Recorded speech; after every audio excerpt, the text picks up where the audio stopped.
What are you telling yourself?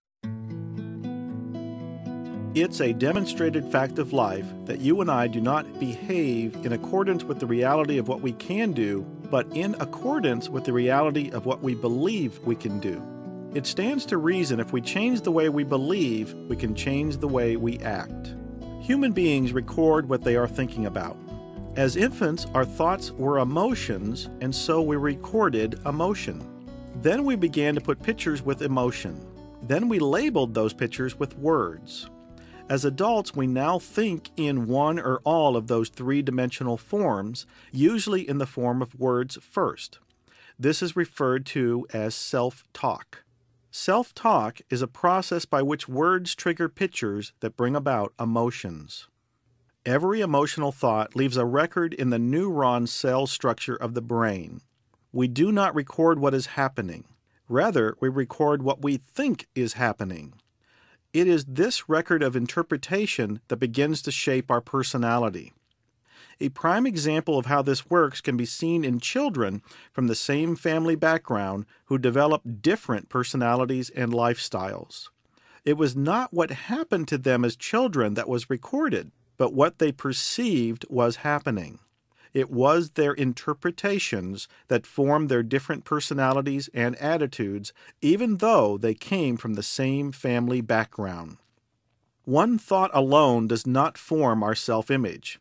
It takes an accumulation of experiences or thoughts to build our self-image. The key to freedom is to control what we think about and our perception of reality as we see it.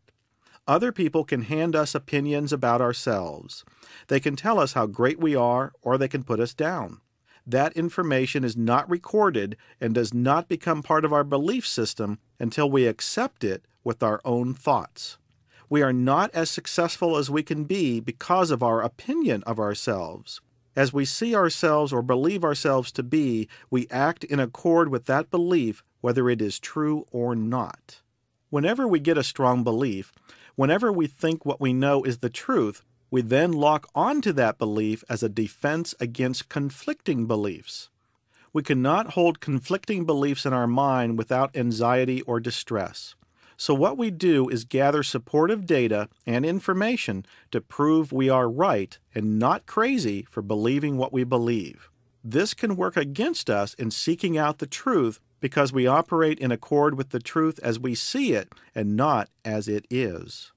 Sometimes we hold on to opinions, attitudes, and beliefs that no longer serve us. This is why we must examine our beliefs on a regular basis to see where we might be lying to ourselves or blocking out information that may be more relevant. Why don't we do this?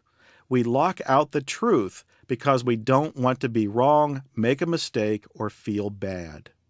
Self-talk is the constant conversation we carry on with ourselves as we perceive what we think, see, and hear. It is the three-dimensional form of thought made up of words, pictures, and emotion. We build and modify our self-image with our self-talk, using words that trigger pictures that evoke a feeling or an emotion. Our self-image is an accumulation of all thoughts, attitudes, and opinions we have perceived and stored about ourselves since childhood. It is the subconscious picture that we have been recording for many years. This picture controls how we think and how we perform. Once we vividly imagine an experience, it is recorded in our subconscious and we are stuck with it until we make a conscious choice to displace it. If you choose to make changes in your self-image, you can use self-talk and visualization to create a new picture that will enact the changes you desire. All meaningful and lasting change starts first in mind or in the imagination and then works its way outward into reality. Every statement you make has an effect on your subconscious, so it is important to be very careful about what you say about you. Remember, other people can hand you their opinions about you, but what you think about you is what determines your self-image. The impact of building a positive or negative self-image is powerful because our self-image is stored in the subconscious as reality. Our subconscious believes the information it stores is true, whether it is true or not. If someone calls you stupid, it makes an original recording on your subconscious. Every time you replay the experience of being called stupid, as far as your subconscious is concerned, it is happening all over again, because the subconscious does not recognize the difference between a real or imagined experience. Each time we replay the same thought, it gets recorded as reality all over again and reinforces the dominant belief, in this case, I am stupid. As these thoughts accumulate, they bring about patterns of belief. As we allow these thoughts to build up in our minds, we then act out those beliefs, thus we live a self-fulfilling prophecy. Our level of expectation, be it of ourselves, another person, a day, a task, or a situation, determines the outcome. Once we lock onto a preconceived notion of how we think things are going to work out, we then go out and create the situation or gather information to make it a reality, and sure enough, we get what we expect. This is called the sure enough principle. You can see that your self-talk either reinforces an already existing self-image or belief, or it can be used to modify, for better or worse, opinions and attitudes that you have about yourself. My self-image controls how I perform or my performance reality. I always act like I see myself. I cannot act otherwise. I can try to act otherwise, but I will have to work very hard to override my subconscious picture of reality. I automatically behave like the me who is controlled by my picture. What formed the picture in the first place was my self-talk. Each time I affirm I am a certain way, I record it in my image of reality. I act according to my image of reality automatically, without thinking about it. And after I act like I thought I was supposed to, I talk to myself about it. I continually tell myself, with self-talk, what I just did. I say to myself, that's the way I am, which reinforces the picture. I say, I always act this way, which reaffirms the image, which in turn ensures I will do it the same way next time. This is known as the self-reinforcing cycle. The self-reinforcing cycle works like this. 1. I notice my performance of a task, how I act, and how others evaluate my actions. 2. I talk to myself about my performance through my self-talk or affirmative statements. 3. My self-talk reinforces either a positive or a negative self-image or how I feel about myself. 4.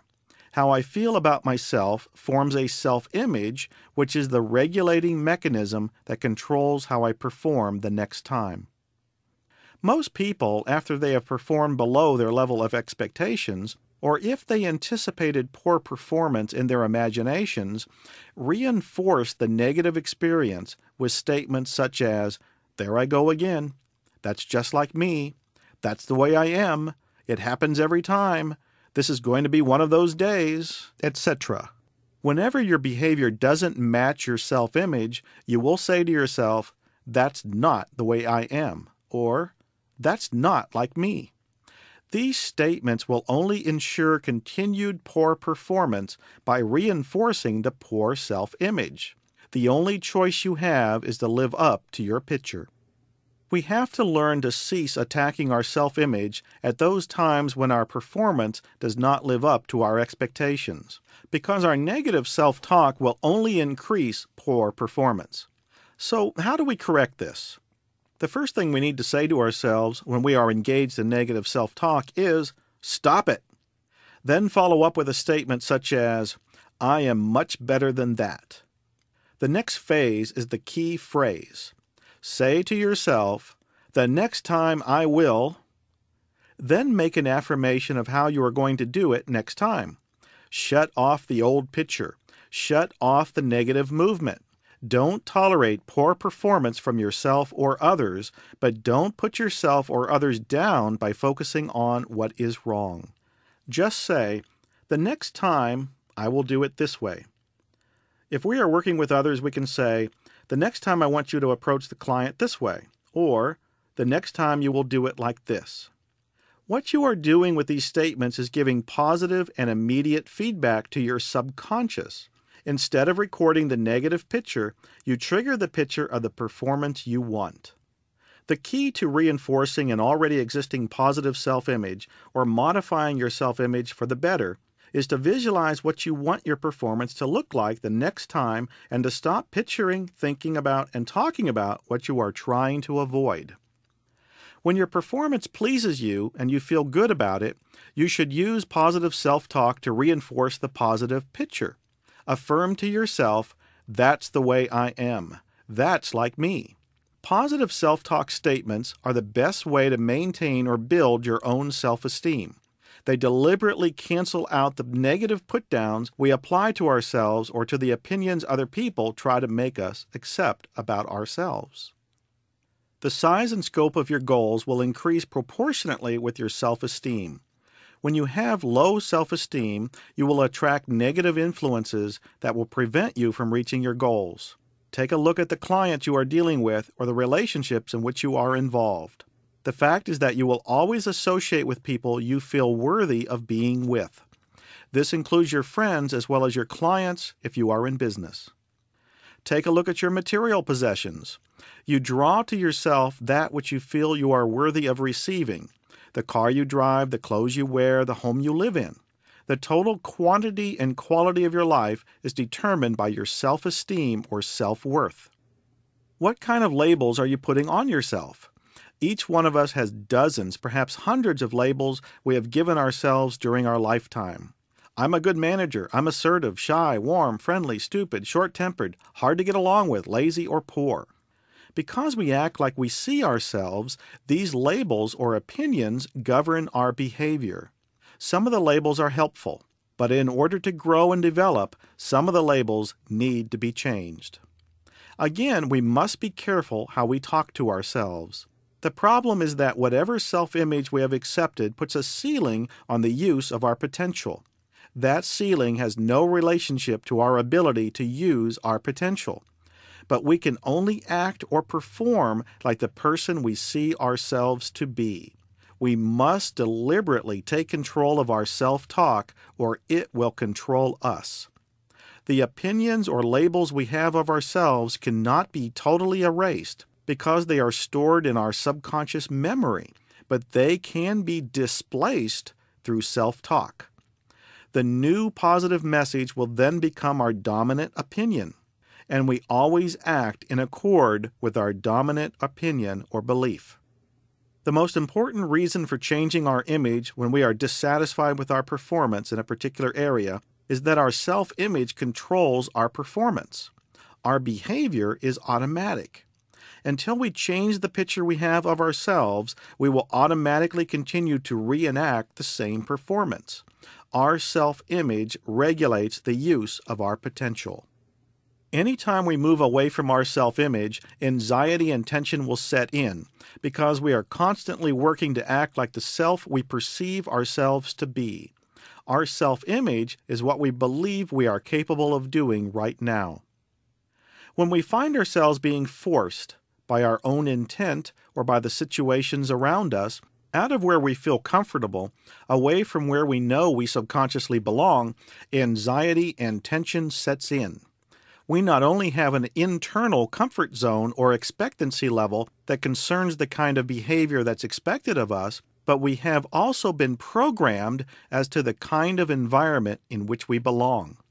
We have, for example, a subconscious picture of the kind of car we should be driving, the income we deserve, the restaurants we feel comfortable in, the situations we feel comfortable in, etc. It is important for us to be aware that whenever we find ourselves straying from that picture, negative tension reminds us to get back where you belong, forcing us to return to the environment we subconsciously know we belong in. As you can see, this response makes change difficult or slow at best. Every time we find ourselves in an unfamiliar environment, job, or social situation, we will come up with logical reasons why we should not participate, why it won't work, or why we should stay where we are. The problem is we didn't deliberately program the kind of environment in which we feel comfortable. Our subconscious just absorbed through observation where we think we should be. The key to change is the ability to visualize ourselves in a different situation, environment, car, job, relationship, or career. Only vivid imagery in the first person and in the present tense changes your reality. This will be discussed later in the section on Program Your Mind for the Best. But for now, it is necessary only to understand that visualization is not like watching a movie. Only images experienced and identified with in the first person, present tense, change reality. If we can't identify with the image, we can't have it, because it doesn't register on the subconscious level. If I don't identify with what I am visualizing, I'm left with the impression that other people can be, have, or do this, but not me. It's okay for them, but I don't think I could ever do it. You must see yourself in your picture.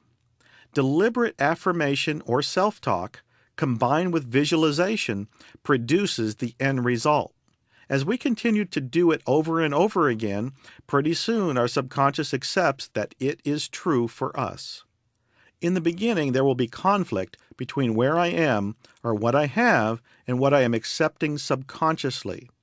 One of the primary functions of the subconscious, however, is to resolve conflicts between what we are thinking about and what we are experiencing in our reality. And because our subconscious is creative, it will begin to create what we are thinking about and what we are visualizing. The real key here is in not trying to be different from your picture. Modify the picture first. Real growth and change begins from the inside out. We must first change the picture in our mind. As we do this, our comfort zone will expand automatically. This becomes our new truth. We then act in accordance with that new truth or belief. How do you know what your self-image is? Take a look at your actions, your behavior, and your performance. Also, ask yourself, what do I expect of me? Where do I feel out of place? If you see yourself as poor, you will unconsciously do things to make yourself lose. When you lose, what do you suppose you say to yourself? That's the way I am. I always lose out. I'll never have any money. This reinforces the picture, which causes you to fail again, which causes your self-talk, which reinforces the picture, and so it continues. People without money feel victimized, but what they don't understand is that they live a self-fulfilling prophecy. This is why the rich get richer and the poor get poorer. It has nothing to do with money. People with winning self-images cause themselves to do things that win. If they lose occasionally, they don't accept it as their fate. They know that losing is not normal for them. They reject it by saying, "That's not like me," or "That's not the way things happen for me," or "The next time I will change this." Attitudes are extremely important in determining the difference between success or failure. What are attitudes? Attitudes are dominant beliefs. In and of themselves, attitudes are neither positive nor negative. The evaluation of an attitude is always in relation to our goal. Once we set the goal, an attitude either supports us or keeps us from obtaining the goal. For example, being an introvert in itself is neutral. However, if your goal is to be a public speaker, such an attitude wouldn't support you in obtaining your goal. The attitudes we have developed cause us to seek out or avoid situations. We picked up most of our attitudes without deliberate intent. Most of them were formed unconsciously. On the other hand, if we have attitudes that cause us to avoid situations, we can make a conscious decision to change them. All we need to do is to make a new affirmation, visualize the end result, what we choose to have as a response, and repicture ourselves as being a person who has that emotional response. You can visualize yourself seeking out, or in some cases avoiding, if you choose, a particular action in your daily life. Attitudes allow us to grow or prevent us from growing, depending on how we use them. The subconscious is a system of checks and balances. It always makes sure our image of reality comes true. It works to keep us from going insane. Because our subconscious records our habits of thought, regardless of whether they are good for us or not, we need to begin to evaluate whether we are operating on valid information. Is this information appropriate for our goals today? Is it appropriate for where we choose to be at this time? In dealing with the world around us, our actions are based on those habits of thought accepted by our subconscious. We need to examine our habits of thought to see if they are relevant to our success and which ones further our progress towards our goals and which do not. We will either stay where we are or, through our own deliberate intent, convince ourselves that it's in our best interest to change. If we choose to change, we must visualize ourselves into that new belief. Constructive self-talk and imagery takes the ceiling off the use of our preconceived abilities and allows us to grow in a controlled manner without stress, tension, and negative feedback. It should be understood we have an overall self-image as well as a specific self-image for specific areas of our lives. Each self-image is formed in the same manner. The job of my subconscious is to creatively ensure that I am always acting in accord with the truth as I see it. My performance, how I act or behave, is controlled by my self-image. Instead of working on our actions, we want to work on our self-image. Now, how do we go about that? The same way that our self-image was established in the first place, through self-talk. Work on our self-talk begins in any given area we choose to change. We start to control our self-talk so that when our behavior is other than what we want it to be, we will say to ourselves in some manner, "That's not the way I am. That's not like me." Then make an affirmation as to what me is like. It's like me to be a winner. It's like me to be loving.